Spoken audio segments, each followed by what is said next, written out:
Kritik perilaku orang tua. Sistem yang namanya sekolah itu kemudian membuat orang tua tidak terlalu peduli dengan pendidikan anak-anaknya. Dalam dunia pendidikan sekarang ini, orang tua menganggap bahwa hanya sekolah yang bertanggung jawab terhadap pendidikan anak-anak didiknya. Sehingga orang tua bisanya hanya pasrah kepada guru-gurunya di sekolah. Ini sebenarnya ya tidak cuma salah orang tuanya. Sekolah juga kadang memang secara sengaja tidak melibatkan orang tua. Sekolah hanya butuh bayarannya dari orang tua. Orang tua itu dipanggil kalau anaknya telat bayar atau anaknya nakal, kan cuma itu.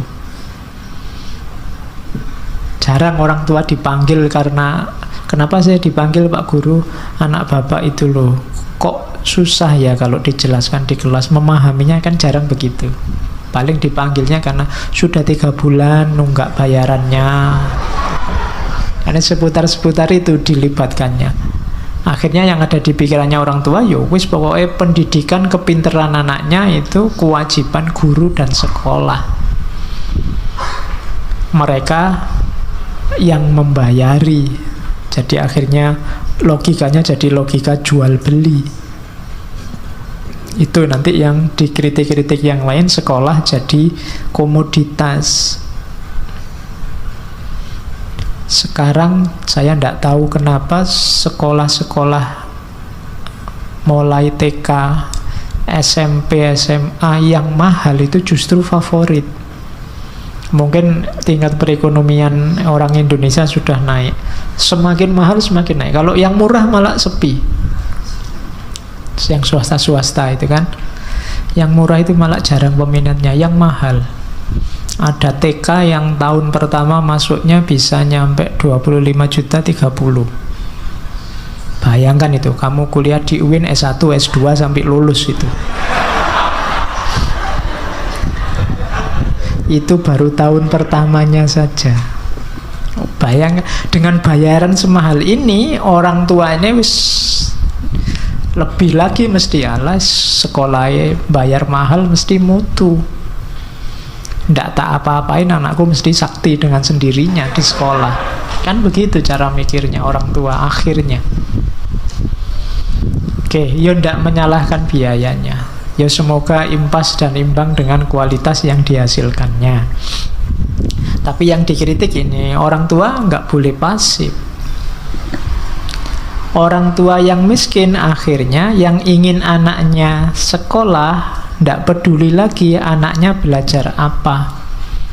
Yang dipedulikan sama orang tua yang miskin ini hanya 2, ijazahnya dan kalau anakku lulus bisa kerja.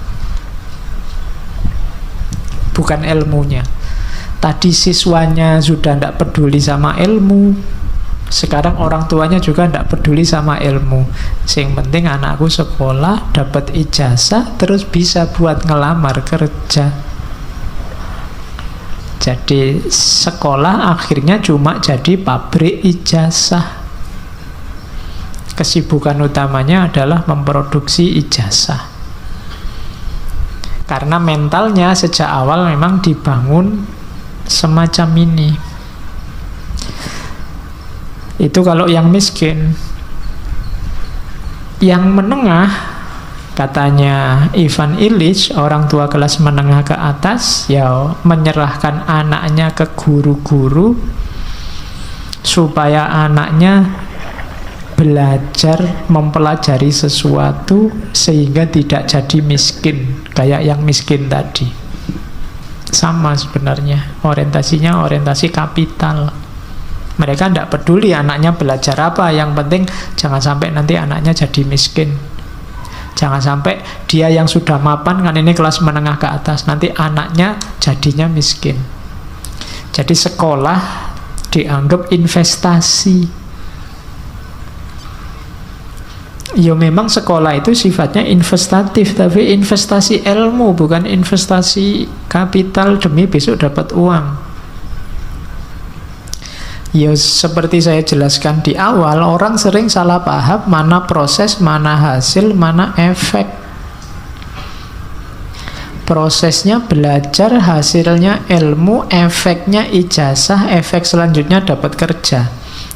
Nah, orang sering langsung to the point ke efeknya. Padahal efek ini berkualitas atau tidak tergantung prosesnya. Kalau prosesnya tidak berkualitas, jangan harap hasilnya berkualitas dan efeknya berkualitas. Ini logika-logika yang sering diloncati. Kalau kalian tekun bekerja, ya hasil kerjamu bagus, otomatis kamu akan dibayar mahal. Uangnya datang belakangan. Tapi kalau targetmu ujuk-ujuk hanya uang, tidak memperhatikan proses, kamu tidak akan dapat uang besar. Logika sederhananya kan begitu.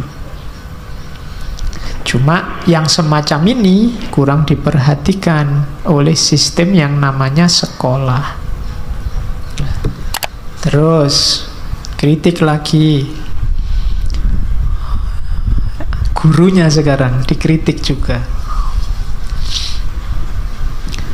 Oke, guru-guru ini juga tergolong pelit. Mungkin karena sistem sekolah membatasi kompetensi guru hanya sebatas wilayah kelas. Guru IPA, guru bahasa Indonesia, guru matematika, kan sebatas wilayah kelas. Membuat mereka menyimpan pengetahuan untuk diri mereka sendiri kecuali cocok dengan pengajaran hari itu. Jadi guru ini dalam tanda petik akhirnya juga kayak robot. Mereka menyampaikan yang sudah tertulis dalam kurikulum, dalam aturan. Meskipun mungkin ada yang penting, ada yang urgent untuk hidup siswa-siswanya, kalau tidak ada di kurikulum ya tidak disampaikan.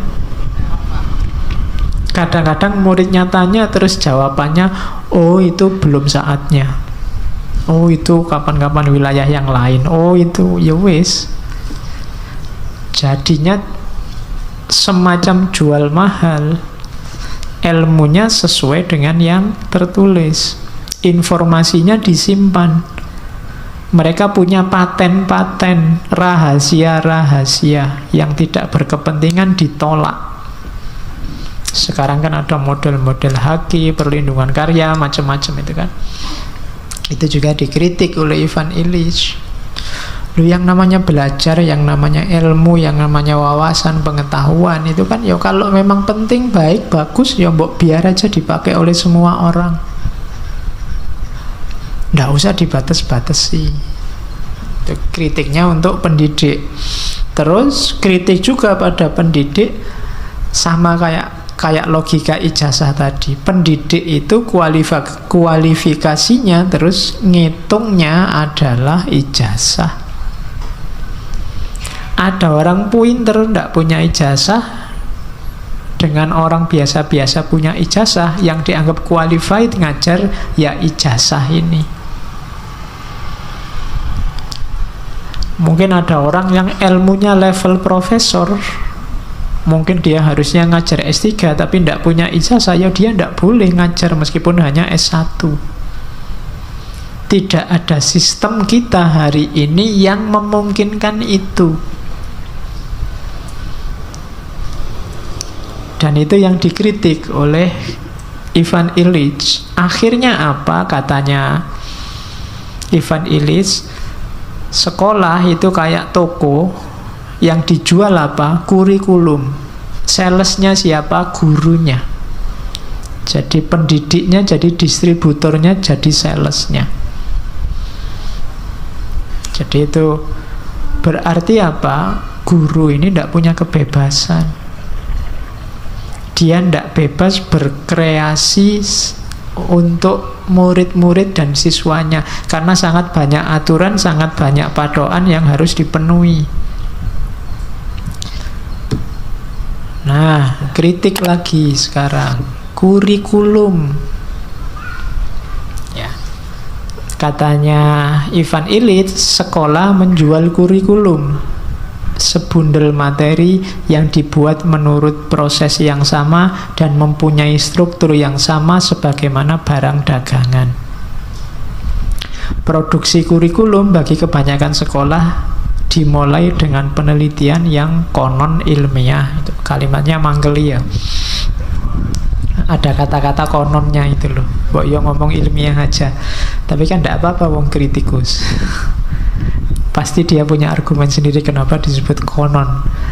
Hasil kurikulum ini adalah bundel makna yang telah direncanakan, sepaket nilai, dan satu komoditas. Daya tarik yang sebanding dari komoditas ini memungkinkannya layak untuk menjual kepada sejumlah orang. Ini dipakai sebagai dasar untuk membenarkan besarnya biaya produksi kurikulum. Karena kurikulum ini dagangan, maka seberat apa bobotnya dagangan itu nanti sebesar itu pula biaya sekolah, biaya kuliah ditetapkan. Makanya S1, S2, S3 kuliahnya banyak S1 tapi bayarnya mahal S2. Harusnya kalau dari sisi capek dan waktunya yo S3 itu paling murah, tapi sekarang kan paling mahal. Ngitungnya dari apa? Kurikulum. Dianggapnya bobot kurikulum yang paling mahal karena diasumsikan paling rumit ilmunya, paling berat. Jadi ternyata ngitung ilmu itu kayak ngitung barang. Jadi yang dijual sekolah-sekolah itu ternyata ya komoditas. Murid sebagai konsumen diajar untuk menyesuaikan keinginan mereka dengan nilai yang dapat dipasarkan. Jadi murid ini diberi kurikulum, nanti simbolnya ya nilai. Mereka dikondisikan untuk merasa bersalah jika mereka tidak berperilaku sebagaimana diprediksi oleh penelitian konsumen. Ujian itu bahasanya Illich, penelitian konsumen, dengan angka rapot dan sertifikat atau ijazah, yang itu nanti kuncinya mereka dapat pekerjaan. Jadi ternyata sekolah itu strukturnya sangat kapitalis. Kalian merasa membayar, membeli, sementara lembaga sekolah kampusnya merasa menjual, memberikan sesuatu, dan mereka layak dapat imbalan. Itulah kritiknya pada kurikulum. Maka katanya Illich, what does school really teach children? Apa sih yang diajarkan sebenarnya di sekolah-sekolah? Ini loh hasilnya yang dibentukkan oleh sekolah pada setiap siswa. Yang pertama apa? Truth comes from authority. Kebenaran itu datangnya dari yang punya otoritas. Kebenaran itu berasal dari guru, kebenaran itu berasal dari dosen, kebenaran itu berasal dari ilmuwan. Ajaran pertama ini akan mengimplikasikan murid atau siswa tidak percaya diri untuk menemukan kebenaran sendiri. Mereka bisanya ngutip, jiplak, niru, mengikuti. Meskipun skripsi, tesis, disertasinya tebal, tapi setiap halaman, setiap kata dikasih footnote. Harus ada rujukannya, kalau tidak ada dimarahi sama pembimbingnya. Kenapa? Karena truth comes from authority. Kamu tidak dipercaya kalau ngomong sendiri. Pak, ini menurut pikiran saya. Alah, kok pikiranmu? Harus ada footnote-nya. Nah, itu kenapa dilatih begitu? Karena truth come from authority. Kamu tidak berani berpikir sendiri. Intelligence is the ability to remember and repeat. Yang disebut pinter itu adalah mereka yang daya ingat dan daya ulangnya luar biasa. Jadi kalau ada mahasiswa bisa ngomong secara tepat, apa menjelaskan lagi yang kemarin dikatakan dosen secara persis, dialah yang kita anggap paling pinter. Itu yang kedua. Yang ketiga, Ya, accurate memory and repetition is awarded. Nah, yang apalannya pas, akurat, yang ngulangnya paling pas, dialah nanti yang dapat reward, yaitu nilai. Non-compliance is punished. Yang tidak sesuai, yang kurang sempurna, ya ada hukumannya. Dan seorang murid harus confirm intellectually and socially. Harus selalu setuju. Harus selalu cocok sesuai secara intelektual maupun secara sosial di sekolah. Ya, ringkesnya harus manut saja. Jadi sekolah ternyata secara umum hanya menghasilkan para peniru. Ini nanti kalau ditarik garis ke Paulo Freire kemarin, ternyata memang sekolah itu menghasilkan status quo, tidak melatih orang untuk kritis. The most important thing you learn at school is that learning only happen by being taught. Hal paling penting yang kalian dapat di sekolah adalah bahwa belajar itu hanya terjadi kalau kalian diajar. Kalau tidak ada gurunya, kalian dianggap sesat. Kalian tidak kreatif. Kalian tidak dipercaya berpikir sendiri, menganalisis sendiri. Itu katanya Ivan Illich. Ini juga sindirannya pada sekolah. School is the advertising agency which make you believe that you need the society as it is. Karena tadi saya bilang dia status quo, maka sekolah itu kayak agen iklan yang membuatmu percaya bahwa engkau membutuhkan masyarakat apa adanya seperti situasi hari ini. Maksudnya apa? Membuatmu tidak kritis. Membuatmu ya sudah, yang seharusnya terjadi memang seperti ini. Dan dari mana pikiran itu berasal? Dari sekolah.